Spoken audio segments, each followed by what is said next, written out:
అయ్యో! ఎంత గుండెలు అవిసిపోయేటట్టు రాసుకొచ్చుకున్నాడంటే వార్త.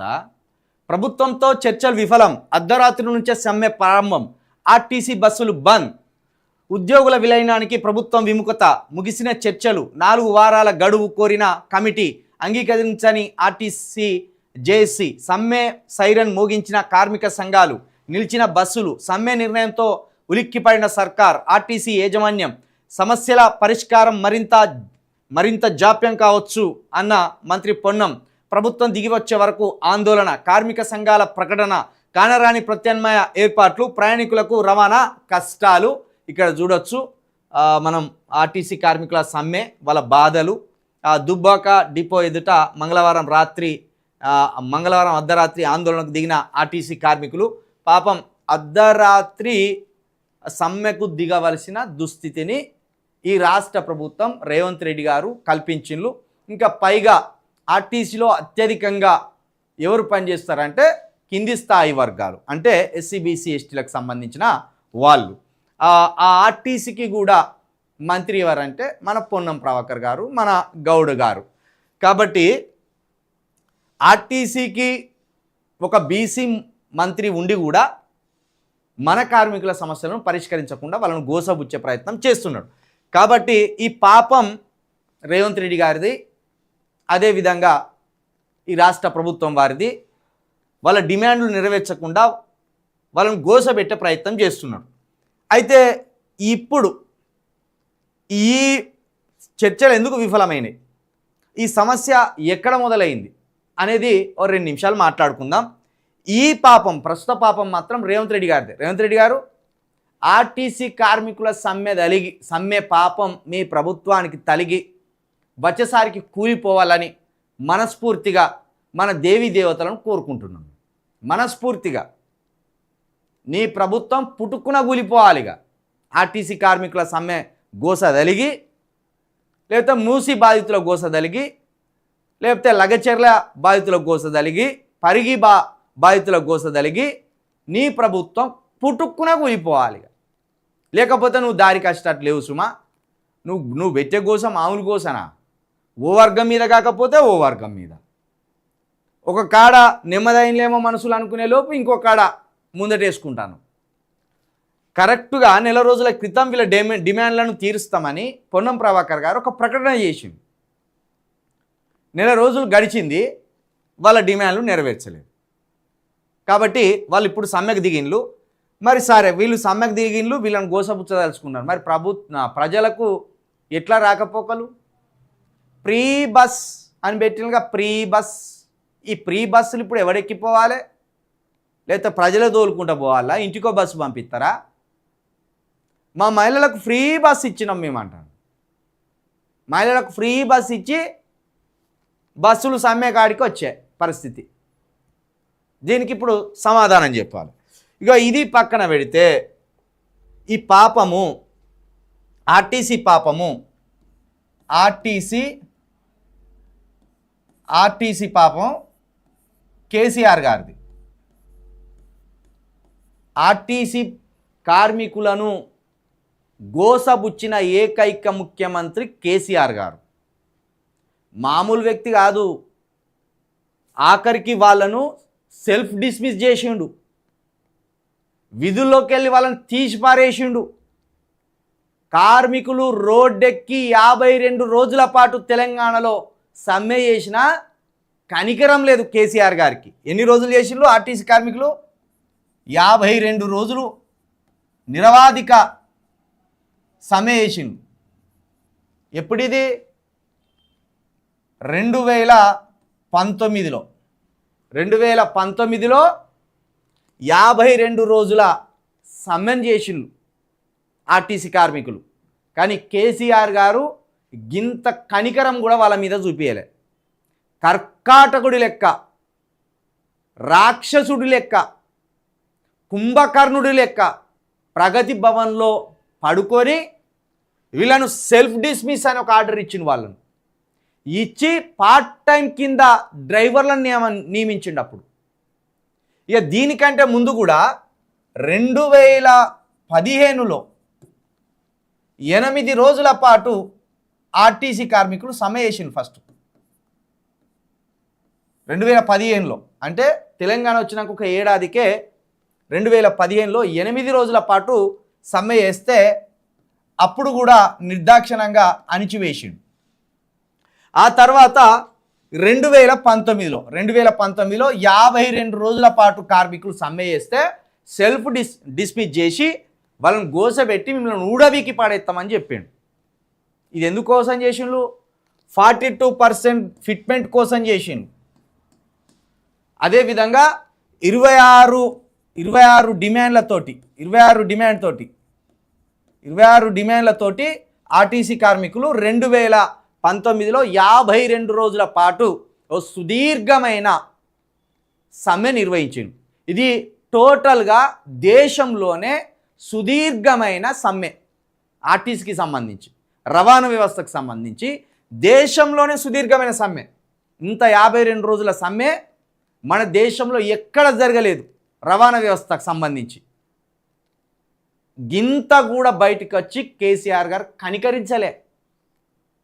అయ్యా మాకు ఫిట్మెంట్ ఇయ్యి, మమ్మల్ని ప్రభుత్వంలో భాగం చేయి, మా గోసలు విను అని 52 రోజుల పాటు ఆర్టీసీ మహిళా కార్మికులు, ఆర్టీసీలో ఉన్న పురుషులు వీళ్ళంతా కలిసి 52 రోజుల పాటు 2019లో అక్టోబర్ నుండి 52 రోజుల పాటు సమ్మె చేస్తే కేసీఆర్ కనికరించలే. ఉద్యోగాలకెళ్ళి తీసిపోయాడెత్తాన్నాం అని ఒక ఆర్డర్ ఇచ్చిండు. వాళ్ళని భయభ్రాంతులకు గురి చేసిండు. ఆర్టీసీ వ్యవస్థను అతలాకుతలం చేసిండు. ఇప్పుడు ఇంకా సిగ్గు లేకుండా తెలంగాణ నమస్తే తెలంగాణలో వార్త రాసుకొచ్చిండ్లా. మీరా కేసీఆర్ గారు, కేటీఆర్ గారు, మీరా ఆర్టీసీ గురించి మాట్లాడేది? 52 రోజుల సమ్మె తర్వాత ఫైనల్ ఆర్డర్ ఇస్తాం, మొత్తం ఆర్టీసీని రద్దు చేసి పారేసి మేము కొత్త వాళ్ళని తీసుకుంటామని భయభ్రాంతులకు గురి చేస్తే మళ్ళా ప్రేమగల్లోని లెక్క 52 రోజుల తర్వాత ఈ ఆర్టీసీ యాజమాన్యాలు ఉంటాయి కదా, అందులో దళారులు ఉంటారు కదా, ఆ దళారులతోటి కొంతమందిని ఒప్పించి కేసీఆర్ గారితో భోజనాలు చేయించినట్టు ఒక డ్రామా అల్లి వాళ్ళని భయభ్రాంతులకు గురి చేసి కొంతమందిని మొత్తమే తీసేసి ఆ సమ్మెను అణిచివేసిండు. సమ్మెను అణిచివేసి ఏం చేసిండు? 2023 జూలైలో ఒక ప్రకటన చేసిండు. ఏమని? ఆర్టీసీని ప్రభుత్వంలో విలీనం చేయబోతున్నాం. మేము తెలంగాణ ఉద్యమంలో ఏదైతే ప్రభుత్వ వ్యవస్థలను బలోపేతం చేస్తామన్నామో, ఆర్టీసీని బలోపేతం చేస్తామన్నామో ఆ హామీని నెరవేరుస్తూ మేము 2023లో ప్రభుత్వంలో ఆర్టీసీని విలీనం చేయబోతున్నాం అన్నాడు. ఏది మరి? 2023 డిసెంబర్లో సాధారణ ఎన్నికలు వచ్చినాయి. 2023 జూలైలో ఈ అప్పటి బీఆర్ఎస్ ప్రభుత్వం ఆర్టీసీని ప్రభుత్వాలు విలీనం చేస్తాను. అంటే జూలైకి డిసెంబర్కి మధ్య 5 నెలల తేడా ఉన్నది. ఏం చేసిన సంకనాకిన్లా బీఆర్ఎస్ నాయకులు అప్పుడు. ఇప్పుడు తమాషాలు చేస్తాను.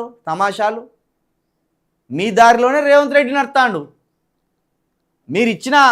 మీరు ప్రభుత్వంలో విలీనం చేస్తామని జూలైలో హామీ ఇచ్చి డిసెంబర్ వరకు చూసి, డిసెంబర్ వచ్చినా కూడా ఆర్టీసీని ప్రభుత్వంలో విలీనం చేయలేదు. వాళ్ళు అప్పటి ప్రభుత్వం ముందు పెట్టిన 26 డిమాండ్లు నెరవేర్చలేదు. వాళ్ళకు ఫిట్మెంట్ ఇవ్వలేదు. ఏది ఇవ్వకుండా వాళ్ళని గోసబెట్టి నాశనం చేసిండు. మళ్ళీ ఇప్పుడు ముసలి కన్నీరు గారుతాను, గుండెలు గుద్దుకుంటాను. కేటీఆర్ అయితే అబ్బో మహాసాల ఆయనను మించిన మానవతావాది లేదు ఈ ప్రపంచంలో అన్నట్టు గుండెలు గుద్దుకుంటాను. మీరు ఓర్రో సార్, ఆర్టీసీ కార్మికుల దగ్గర ఎవడన్నా బీఆర్ఎస్ లీడర్ పోవాలి, మిమ్మల్ని చెప్పులతో దాన్ని ఉరికిస్తారు. మీరు చేసిన పాపం కాదు ఇది. తెలంగాణ ఉద్యమంలో తెలంగాణ రాష్ట్రం వస్తే కాంట్రాక్ట్ ఉద్యోగాలు ఉండయి, అవుట్సోర్సింగ్ ఉద్యోగాలు ఉండయి, ఇక మొత్తం ప్రభుత్వ ఉద్యోగాలే, ఇంటికో ఉద్యోగం అని పొంకణాలు పొంకింది కేసీఆర్ గారు కాదు. నేను నెత్తి మీద పెట్టుకునేది మేము కాదు. ఇంకేమంటావు నువ్వు? ప్రజలను నిందిస్తున్నావు నువ్వు, ఇంకా ఓటర్లను. నేను పాపం అనద్దు ఇంకా నేను. అరే తీసుకొచ్చి గుండెలలో పెట్టుకుంటే గుండెల మీద అనాలి నువ్వు. తెలంగాణ ఉద్యమంలో ఆర్టీసీ కార్మికుల సమ్మె గొప్పది కాదు, సకల సజ్జనుల సమ్మె గొప్పది కాదు, ఉద్యోగస్తుల సమ్మె గొప్పది కాదు. నువ్వు చేసిన దానికంటే ఎక్కువ చేసిన వాళ్ళు తెలంగాణ ఉద్యమంలో. 3 ప్లాట్ఫామ్స్ కింద తెలంగాణ ఉద్యమం జరిగింది. సాధారణ ప్రజలు, ఉద్యోగస్తులు, టీఆర్ఎస్ పార్టీ, ఈ 3 కేంద్రాలుగా తెలంగాణ ఉద్యమం సాగింది. దీనికి కళాకారులు తోడైన్లు. కళాకారులు పాడిన పాటల భావోద్వేగానికి ఆ బాధను తట్టుకోలేక ఒక్కొక్కరిగా పిట్టల్లాగా రాలిపోయింది. నేనే తెచ్చిన తెలంగాణ ఢిల్లీకి వెళ్ళి గుంజుకొచ్చిన కేటీఆర్ గారు అంటారు. మా నాయన గుంజుకొచ్చిండు, ఢిల్లీలో పడావుబడి ఉంటే మా నాయన గుంజుకొచ్చిండు కాదు. తెలంగాణలో 3 కేంద్రాలుగా ఉద్యమం ఉవ్వెత్తున ఊగింది. దాంట్లో ప్రభుత్వ ఉద్యోగులు, ఆర్టీసీ కార్మికుల సమ్మె చాలా గొప్పది, చాలా గొప్పది. దాంట్లో సకల జన్మల సమ్మె కావచ్చు, సాగరహారం కావచ్చు. ఈ దీక్షల్లో పాలు పంచుకున్న ఆర్టీసీ కార్మికులు లేరు. ఆర్టీసీని మొత్తం ఖతం చేయడానికి, దాన్ని ప్రైవేట్ పరం చేయడానికి, మెగా కృష్ణారెడ్డికి రాసియడానికి, ఒలెక్ట్రా అనే కంపెనీ తీసుకురావడానికి తెర వెనుక నుండి మంతనాలు జరిపింది మీరు కాదు.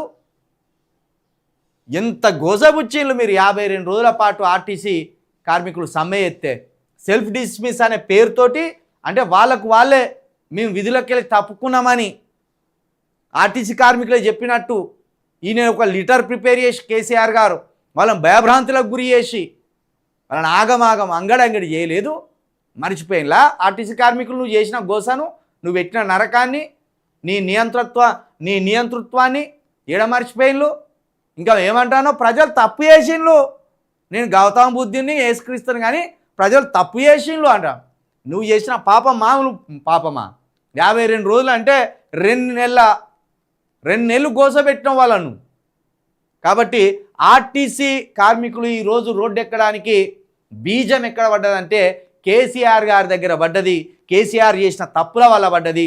కేసీఆర్ పాలనలో చేసిన పాపాల వల్ల ఈరోజు వాళ్ళు రోడ్డు మీద పడ్డరు. ఆ పాపాలనే ఇప్పుడు రేవంత్ రెడ్డి గారు కూడా కొనసాగిస్తున్నాడు. కేసీఆర్ లాగానే రేవంత్ రెడ్డి గారు కూడా ఇప్పుడు ఇంకెన్ని రోజులు వాళ్ళని ఈ సమ్మెకు నువ్వు కూడా వాళ్ళు ఇంకెన్ని రోజులు ఆ రోడ్ల మీద అణక తినేటట్టు చేస్తావో రేవంత్ రెడ్డి గారు, మీ ఆలోచనను కూడా, మీ ప్రభుత్వ ఆలోచనను కూడా ప్రజలు గమనిస్తారు, ఆర్టీసీ కార్మికులు గమనిస్తారు.